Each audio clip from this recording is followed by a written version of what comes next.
Hello students. तो आज हम लोग अध्ययन करेंगे नया चैप्टर बायोलॉजी का, चैप्टर नंबर 6 जैव प्रक्रम। ठीक है, तो सबसे पहले हम लोग बात करेंगे कि आज जैव प्रक्रम क्या होता है।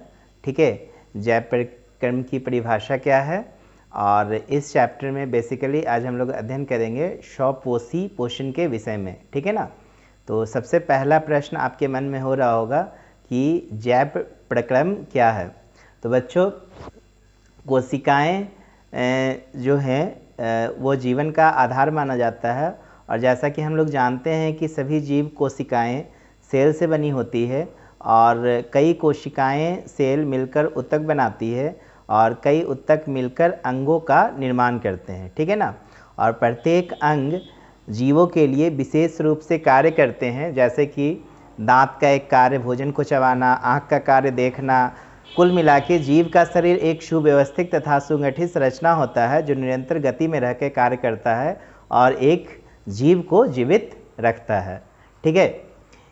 और समय समय पर क्या होता है कि समय, वातावरण या पर्यावरण के प्रभाव के कारण ये संरचना विघटित होती रहती है, जिसके मरम्मत तथा अनुरक्षण की आवश्यकता होती है। और जीवों में कई प्रक्रम होते हैं जो शारीरिक संरचना का अनुरक्षण करते हैं।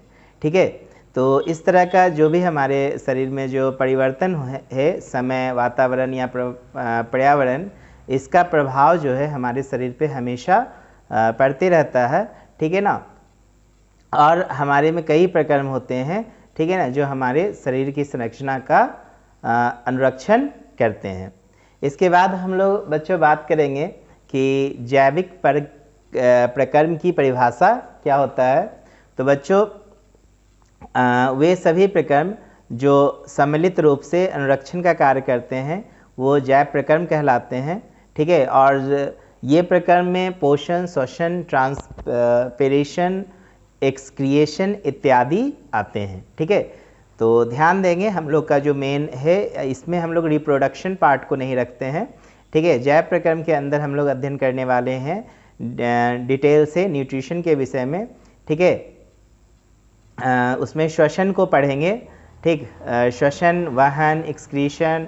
ठीक है। और पोषण जो ऑटोट्रॉफिक और हेटेरोट्रॉफिक मोड आते हैं, इन संबंध में अध्ययन करेंगे। ठीक है। इसके बाद सबसे पहले आज हम लोग समझते हैं पोषण से क्या समझते हैं। ठीक है। तो बच्चों, पोषण, न्यूट्रिशन, पोषण को हम लोग इंग्लिश में न्यूट्रिशन कहते हैं। और जैसा कि हम लोग जानते हैं कि जीवों को भोजन ग्रहण करने तथा उसका उपयोग कर ऊर्जा प्राप्त करने की प्रक्रिया को हम पोषण कहते हैं। ठीक है। तो ध्यान देंगे, हमसे ये सवाल पूछे भी जाते हैं एग्जाम में कि पोषण से क्या समझते हैं। तो जीवों के भोजन ग्रहण करने तथा उसका उपयोग कर जिस ऊर्जा का हम प्राप्त करते हैं, ठीक है ना, और जिस प्रक्रिया के द्वारा प्राप्त करते हैं, पूरा प्रक्रम जो है पोषण कहलाता है। तो बच्चों, जीवों को सभी कार्य करने के लिए क्या होता है, ऊर्जा की आवश्यकता होती है। जैसे हम लोग कोई भी काम करते हैं तो हमें फूड की आवश्यकता होती है, उस फूड से हमें एनर्जी मिलती है। ठीक है, जिससे कि हम अपनी दिनचर्या में हर एक काम को अच्छे तरीके से कर सकते हैं। ठीक है। और यथा जब एक जीव चल या दौड़ रहा होता है तो उसमें भी देखिए कोई अन्य कार्य जो है, हमें कोई भी अगर हमारा दौड़ना या किसी कार्य को करने के लिए हर तरह से हमें ऊर्जा की आवश्यकता होती है।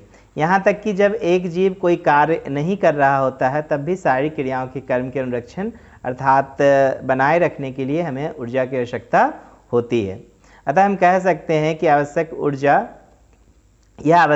एक जीव पोषण से प्राप्त करता है। ठीक है। तो हम लोग इस चैप्टर में न्यूट्रिशन के मोड को जानेंगे। जैसा कि हम लोग जानते हैं न्यूट्रिशन के दो मोड होते हैं, एक ऑटोट्रॉफिक और दूसरा हेटेरोट्रॉफिक। ठीक है। तो आज के अध्याय में हम लोग अध्ययन करने वाले हैं ऑटोट्रॉफिक न्यूट्रिशन के मोड को। ठीक है। तो सबसे पहले आपके मन में क्वेश्चन आ रहा होगा कि जो सजीव होते हैं, ठीक है ना, चाहे सजीव में जो है वो भोजन कैसे प्राप्त करते हैं। ठीक है। जैसे जितने भी सजीव हैं उन्हें ऊर्जा की आवश्यकता होती है और वे जिसे वे भोजन से प्राप्त करते हैं। ठीक है ना। परंतु सजीवों में ऊर्जा प्राप्त करने के तरीके भिन्न भिन्न होते हैं। जैसा कि हम लोग जानते हैं कि पेड़ पौधे तथा कुछ जीवाणु जो हैं अकार्बनिक स्रोतों से कार्बन डाइऑक्साइड तथा जल के रूप में सरल पदार्थ को प्राप्त करते हैं, जिनसे उन्हें ऊर्जा मिलती है, और ऐसे जीव को हम स्वपोषी कहते हैं। ठीक है बच्चों, याद रखेंगे स्वपोषी का परिभाषा कि पेड़ पौधे तथा कुछ अन्य जीवाणु अकार्बनिक स्रोतों से कार्बन डाइऑक्साइड तथा जल के रूप में जो भी सरल पदार्थ प्राप्त करते हैं उन्हें हम जिनसे उन्हें ऊर्जा मिलती है, ऐसे जीवों को हम स्वपोषी कहते हैं। जैसे कि आप जानते हैं पेड़ पौधे जो हैं अपने लिए खाना स्वयं बनाते हैं, ठीक है, और स्वयं बनाए गए खाना से ही वो ऊर्जा प्राप्त करते हैं। ठीक है, और बच्चों अंग्रेजी में ऐसे जीवों को हम ऑटोट्रॉप्स भी कहते हैं। ठीक है ना, और इस अंग्रेजी के शब्द में ऑटो का अर्थ होता है बच्चों खुद, तथा ट्रॉप्स का अर्थ होता है पोषण, अर्थात खुद से पोषण प्राप्त करने का जो प्रक्रिया होता है इसे हम ऑटोट्रॉप्स कहते हैं। ठीक है, तो हम लोग इसको नोट भी करते जाएंगे। ठीक है, तो इसके बाद हम लोग पढ़ने वाले हैं कि जितने भी दूसरे जीव जंतु या मनुष्य, गाय अथवा अन्य जानवर जिनकी संरचना अत्यधिक जटिल होती है, इन सभी को ऊर्जा जो है जटिल पदार्थों से प्राप्त होती है, और इन्हीं जटिल पदार्थों के जीव के संरक्षण तथा बुद्धि में प्रयुक्त होने के लिए हम सरल पदार्थों में खंडित किया जाता है। ठीक है ना, और जो भी हम खाना खाते हैं तो उसे अगर हम सरल पदार्थों में खंडित नहीं करेंगे तो फिर हमें ऊर्जा मिलेगी नहीं। ठीक है, और इस पदार्थ को खंडित करने के लिए बच्चों हमें एक उत्प्रेरक की आवश्यकता होती है। ठीक है, और इस उत्प्रेरक को हम एंजाइम्स कहते हैं। ठीक है ना, और ऐसे जीव विषमपोषी जीव कहलाते हैं, और ये प्रत्यक्ष या परोक्ष रूप से स्वपोषी पर आश्रित होते हैं, जैसे कि हम लोग। ठीक है ना, हम लोग जो हैं पेड़ पौधे फल फूल, ठीक है ना, और जितने भी जो हम लोग जो हैं मोड जो होते हैं ऑटोट्रॉफ में, ये हेटेरोट्रॉफ्स में, इसमें आपने पढ़ा होगा कि ऑमनीवोरस होते हैं, कार्निवोरस होते हैं। ठीक है ना, जो कार्निवोरस में जो सिर्फ और सिर्फ फ्लेश खाते हैं, ठीक है ना, और हम लोग जो हैं फ्लेश के साथ साथ जो है पेड़ पौधे भी खाते हैं। ठीक है, पेड़ पौधे फल फूल्स को भी हम लोग अपने पोषण के रूप में ग्रहण करते हैं। ठीक है, अतः जीवों के द्वारा पोषण के लिए आवश्यक ऊर्जा प्राप्ति के तरीके में भिन्नता के आधार पर पोषण को हम दो भागों में बांटते हैं, एक स्वपोषी पोषण तथा दूसरा विषमपोषी पोषण। तो आज हम लोग अध्ययन करेंगे सबसे पहले स्वपोषी पोषण के विषय में। तो बच्चों स्वयं के द्वारा बनाए गए भोजन से जो हम पोषण प्राप्त करना ही स्वपोषी पोषण कहलाता है। ठीक है ना, जैसा कि हरे पेड़ पौधे कुछ अन्य जीव खुद भोजन बनाकर स्वपोषण प्राप्त करते हैं, अतः ये जीव को हम कहते हैं स्वपोषी, और ये जीव स्वपोषी पोषण प्राप्त करने वाले होते हैं। ठीक है, और इन्हें स्वपोषी या स्वपोषी घोषित हम लोग कहते हैं, इन्हें स्वपोषी या स्वपोषी पोषित जीव भी कहते हैं, और ये कहा जाता है कि अन्य जंतु इन स्वपोषी जीव पर भोजन तथा पोषण के लिए ही निर्भर रहते हैं। ठीक है, इसके बाद हम लोग देखेंगे कि स्वपोषी जीव जो होते हैं पोषण के लिए आवश्यक ऊर्जा तथा कार्बन प्रकाश संश्लेषण द्वारा पूरा करते हैं, और स्वपोषी पोषण की प्रक्रिया में स्वपोषी बाहर से कार्बन डाइऑक्साइड तथा जल लेते हैं। ठीक है, तथा इस कार्बन डाइऑक्साइड तथा जल को प्रकाश तथा क्लोरोफिल की उपस्थिति में कार्बोहाइड्रेट जो ऊर्जा प्रदान करता है के रूप में वो परिवर्तित कर लेते हैं, और यही प्रक्रिया बच्चों प्रकाश संश्लेषण कहलाती है। ठीक है, तो आपके मन में प्रश्न उठ रहा होगा कि प्रकाश संश्लेषण क्या है। बच्चों प्रकाश संश्लेषण को हम इंग्लिश में फोटोसिंथेसिस कहते हैं। ठीक है, तो बच्चों प्रकाश संश्लेषण को अंग्रेजी में फोटोसिंथेसिस कहते हैं, और फोटोसिंथेसिस जो है दो शब्दों फोटो तथा सिंथेसिस को मिलाकर बनाया गया है। इसमें फोटो का अर्थ प्रकाश तथा सिंथेसिस का जो अर्थ होता है बनाना होता है, अर्थात प्रकाश की उपस्थिति में भोजन बनाने की जो प्रक्रिया होती है, इसी प्रक्रिया को हम फोटोसिंथेसिस कहते हैं। ठीक है, अब आपके मन में प्रश्न उठ रहा होगा कि प्रकाश संश्लेषण के लिए आवश्यक पदार्थ क्या है। तो बच्चों प्रकाश संश्लेषण के लिए जो आवश्यक पदार्थ हैं, ठीक है, उसमें सनलाइट आएंगे। ठीक है, सनलाइट के बाद कार्बन डाइऑक्साइड के बाद जल और क्लोरोफिल, ठीक है ना। ये जो है इनके रॉ मटेरियल्स होते हैं और प्रकाश संश्लेषण के लिए इनका होना बहुत ज़रूरी है। अतः हम परिभाषित करेंगे कि प्रकाश संश्लेषण जो है क्या है, तो प्रकाश संश्लेषण की प्रक्रिया जिसके द्वारा हरे पेड़ पौधे द्वारा भोजन बनाया जाता है, ठीक है। तो हरे पेड़ पौधे जो है सूर्य के प्रकाश में कार्बन डाइऑक्साइड, जल तथा क्लोरोफिल की उपस्थिति में भोजन बनाने का काम करते हैं। इनमें किसी एक भी की अनुपस्थिति अगर होगी तो प्रकाश संश्लेषण की प्रक्रिया जो है बच्चों पूरी नहीं होगी। जैसा कि हम लोग जानते हैं कि पत्तों में, हरे पत्तों में, ठीक है ना, क्लोरोप्लास्ट होता है और क्लोरोप्लास्ट के अंदर एक ग्रीन पिगमेंट होते हैं, ठीक है, जिसे हम लोग क्लोरोफिल कहते हैं। इसका काम क्या होता है, सूर्य के प्रकाश से प्रकाश को अवशोषित करना और क्लोरोप्लास्ट फिर जो है वातावरण में उपस्थित कार्बन डाइऑक्साइड से अभिक्रिया करके, ठीक है, और वाटर से अभिक्रिया करके, कार्बन डाइऑक्साइड तथा जल की मदद से अभिक्रिया करके ग्लूकोज बनाते हैं, ठीक है ना। इसके अलावा ऑक्सीजन बनाते हैं और और वाटर भी बनाते हैं, ठीक है ना। अगर हम लोग आगे चल के इसके रिएक्शन को देखेंगे कि एक यहाँ पे जो अभिक्रिया होगी प्रकाश संश्लेषण की, ठीक है ना, इस प्रक्रिया में हमें ऑक्सीजन के अलावा ग्लूकोज भी दिखाई देगी और इसके अलावा वाटर भी हमें फिर से दिखाई देगी। कुछ मोल्स वाटर जो होते हैं इस प्रक्रिया में बाहर निकल जाते हैं, ठीक है। तो हमें याद रखना होगा कि प्रकाश संश्लेषण की प्रक्रिया जिसके द्वारा हरे पेड़ पौधे में जो है भोजन बनाते हैं और यह सूर्य के प्रकाश, कार्बन डाइऑक्साइड, जल तथा क्लोरोफिल की उपस्थिति में होती है। अब बच्चों सबसे बड़ी बात यह भी ध्यान देंगे कि वैसे भी पेड़ पौधे जिसमें हरे पत्ते नहीं पाए जाते वो भी प्रकाश संश्लेषण की प्रक्रिया करते हैं। तो बच्चों वो पौधे आपके मन में उठ रहा होगा, अगर उसमें हरे पत्ते नहीं हैं तो कैसे प्रकाश संश्लेषण की प्रक्रिया करते हैं। तो बच्चों उसके जो तना होते हैं या जड़ होते हैं, ठीक है ना, उसमें जो है क्लोरोफिल पाया जाता, उनमें क्लोरोप्लास्ट जो है वो होते हैं, ठीक है। और वही क्लोरोप्लास्ट जो है वापस फिर से कार्बन डाइऑक्साइड, वाटर की मदद से प्रकाश संश्लेषण की अभिक्रिया करते हैं। जैसे मैं आपको सबसे पहले प्रकाश संश्लेषण में पत्ते के विषय में बता दूं, उसके लिए हमें पता है कि पत्तों में हमने देखा है कि एक पत्ते का जो अनुप्रस्थ काट होता है, इसमें आप देखोगे तो उसमें पत्ते में छोटे छोटे होल्स होते हैं जिसको हम लोग स्टोमेटा भी कहते हैं, ठीक है ना। और उसी में क्या होता है, गैसों का एक्सचेंज होता है। ये आपको मैं हरे पत्ते का अनुप्रस्थ काट दिखा रहा हूँ। आप यहाँ पर देखिए, पत्ते का ये जो है मध्य शिरा है, ठीक है ना, पत्ते का ये पर्णपटल है और पत्ते का ये जो है सिरा है। इस पार्ट को हम लोग फ्लोरेम कहते हैं और ये पार्ट जो है जाइलम है, ठीक है। तो बच्चों फ्लोरेम जो पूरे पौधों में फूड पहुंचाने का काम करता है, जाइलम का काम क्या होता है कि जल पहुंचाने का यह कार्य करता है, ठीक है। तो हम लोग आगे चल के इसके विषय में पढ़ने वाले हैं अभी जस्ट, ठीक है। ये आप देख रहे हैं पत्ते का जो है मैग्नीफाइड इमेज के रूप में हम इसे कह सकते हैं। तो इसमें यही हरित लवक है, ठीक है ना। ये जो होते हैं आप ये इस पिक्चर में देख रहे हैं, इसका वायु के कोश है, ठीक है।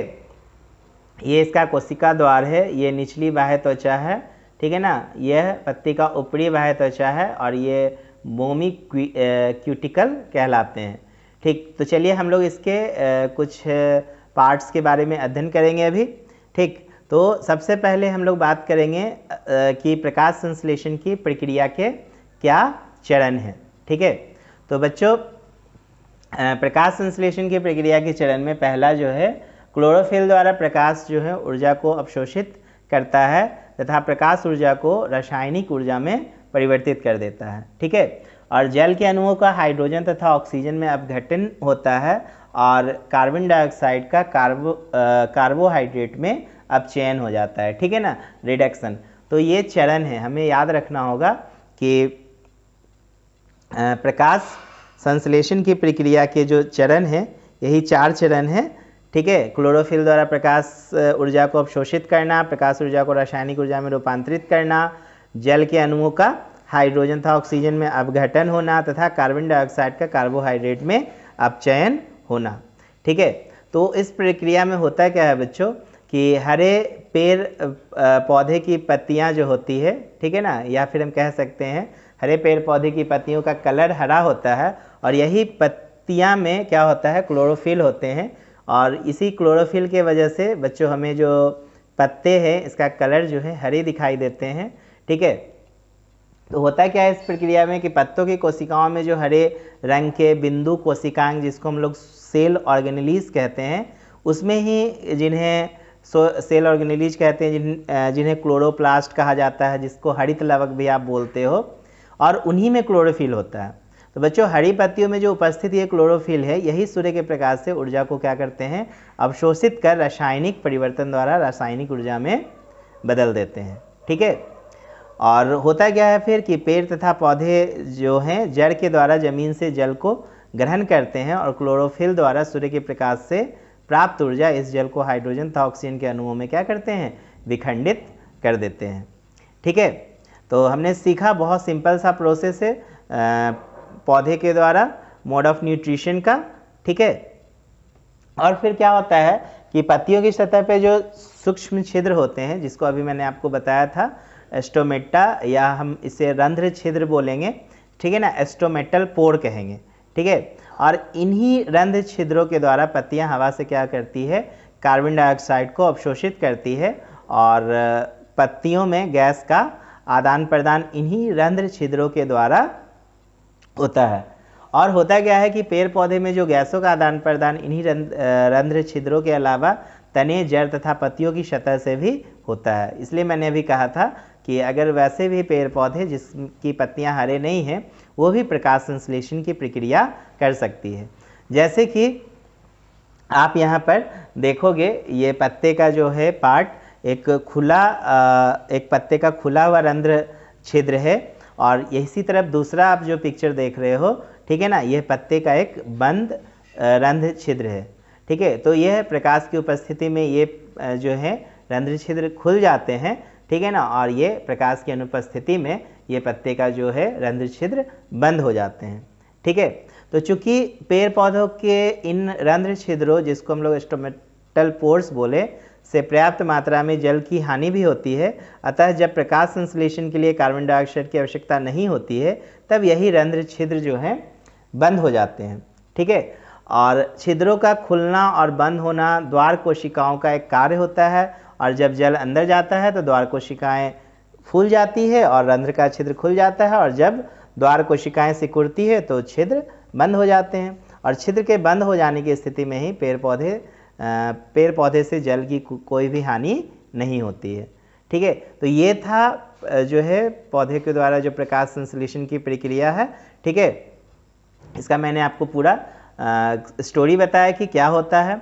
फिर होता क्या है कि जो पत्तियां हैं द्वारा प्राप्त कार्बन डाइऑक्साइड है, वो जल से प्राप्त ऑक्सीजन था हाइड्रोजन से प्रतिक्रिया कर ग्लूकोज में अपचयित हो जाता है। ठीक है ना, और इसके बाद जो प्रकाश संश्लेषण में अभिक्रिया होती है, तो उसमें अभी मैंने आपको बताया कार्बन डाइऑक्साइड और वाटर यही सनलाइट के प्रेजेंस में क्या करती है, अभिक्रिया करती है। तो आप देखिए, जैसे कि एक बार में क्या होता है कि 6 मोल कार्बन डाइऑक्साइड जो है 12 मोल वाटर के साथ अभिक्रिया करके, ये आप देख रहे हो क्लोरोफिल के प्रेजेंस में है, और ये 1 मोल ग्लूकोज, 6 मोल ऑक्सीजन तथा 6 मोल वाटर बनाती है। और ग्लूकोज के रूप में प्राप्त जो है कार्बोहाइड्रेट से पेड़ तथा पौधे को ऊर्जा प्राप्त होती है। यही ग्लूकोज के जो है ऊर्जा देता है पूरे पेड़ पौधे को। ठीक है ना, अब आपके मन में बच्चों ये भी सवाल उठ रहा होगा कि जो मरुभूमि में उगने वाले पौधे हैं, उसमें प्रकाश संश्लेषण की प्रक्रिया कैसे होती है। ठीक है, तो बच्चों प्रकाश संश्लेषण की प्रक्रिया सभी पौधों में जो हमने आपको कर्म बताया, ठीक है, तो सभी पौधों में दिए गए कर्म में ही एक के बाद एक नहीं होती है। जैसे कि मरुभूमि में उगने वाले पौधे रात्रि में कार्बन डाइऑक्साइड प्राप्त कर लेते हैं और एक मध्यस्थ उत्पाद इंटरमीडिएट प्रोडक्ट बनाते हैं, फिर दिन में सूर्य के प्रकाश से ऊर्जा प्राप्त कर उस मध्यस्थ उत्पाद से वो ग्लूकोज बनाने का काम करते हैं। तो बहुत इंपॉर्टेंट ये सवाल हम लोगों से बच्चों पूछा भी जाता है एग्जाम में कि मरुभूमि में उगने वाले पौधे में प्रकाश संश्लेषण की प्रक्रिया का कर्म को समझाए। ठीक है, तो आप सिंपल वे में लिखेंगे कि प्रकाश संश्लेषण की प्रतिक्रिया सभी पौधों में इस दिए गए क्रम में ही एक के बाद एक नहीं होती है और मरुभूमि में उगने वाले जो पौधे हैं रात्रि में कार्बन डाइऑक्साइड प्राप्त करते हैं। अब देखिए ये कर्म के विषय मैंने आपको जो पहले स्टोरी अभी बताया, बाकी पौधों में प्रकाश संश्लेषण की जो प्रक्रिया है उसके विषय में, तो आप उसे समझा के आप लिखोगे कि मरुभूमि में उगने वाले जो पौधे हैं वो रात्रि में कार्बन डाइऑक्साइड प्राप्त करते हैं और एक मध्यस्थ उत्पाद बनाते हैं, फिर दिन में सूर्य के प्रकाश से ऊर्जा प्राप्त कर उस मध्यस्थ उत्पाद को से जो है वो ग्लूकोज बनाते हैं, ठीक है ना। और पेड़ पौधे को जो ऊर्जा के साथ साथ शरीर के निर्माण के लिए अन्य कच्ची सामग्री की आवश्यकता होती है। स्थलीय पौधे जल के साथ साथ अन्य कच्ची सामग्री जैसे कि नाइट्रोजन, फास्फोरस, लोहा, मैग्नीशियम आदि भी जो है खनिज पदार्थ मिट्टी से ही प्राप्त करते हैं, ठीक है। और नाइट्रोजन जो एक आवश्यक तत्व है का उपयोग जो है पेड़ पौधे प्रोटीन तथा अन्य आवश्यक यौगिकों के संश्लेषण में करते हैं और नाइट्रोजन को अकार्बनिक नाइट्राइट के रूप में प्राप्त किया जाता है और ये अकार्बनिक पदार्थ जिन्हें जीवाणु वायुमंडलीय नाइट्रोजन से बनाते हैं। आपने जूनियर क्लास में पढ़ा होगा बच्चों नाइट्रोजन साइकिल, हम लोगों ने वहाँ पर पेड़ पौधे का भी जो भागीदारी पूरी तरह से नाइट्रोजन साइकिल बनाने में जो है हम लोगों ने देखा है कि पेड़ पौधे भी जो है नाइट्रोजन साइकिल बनाने में काफ़ी इम्पोर्टेंट रोल प्ले करती है, ठीक है। तो पौधे जो है नाइट्रोजन का सीधा प्रयोग नहीं करते हैं बच्चों, पौधे जो है नाइट्रोजन के से बने जो प्रोडक्ट जैसे कि अकार्बनिक नाइट्रेट या नाइट्राइट का प्रयोग करते हैं, ठीक है। इसके बाद जो है बच्चों आज हम लोग इसको यहीं तक रखने वाले हैं, ठीक है। अगले क्लास में हम लोग विषम पोषी पोषण के बारे में अध्ययन करेंगे, ठीक है। तो मैंने आपके लिए बहुत सिंपल सा एक नोट्स अवेलेबल कराया।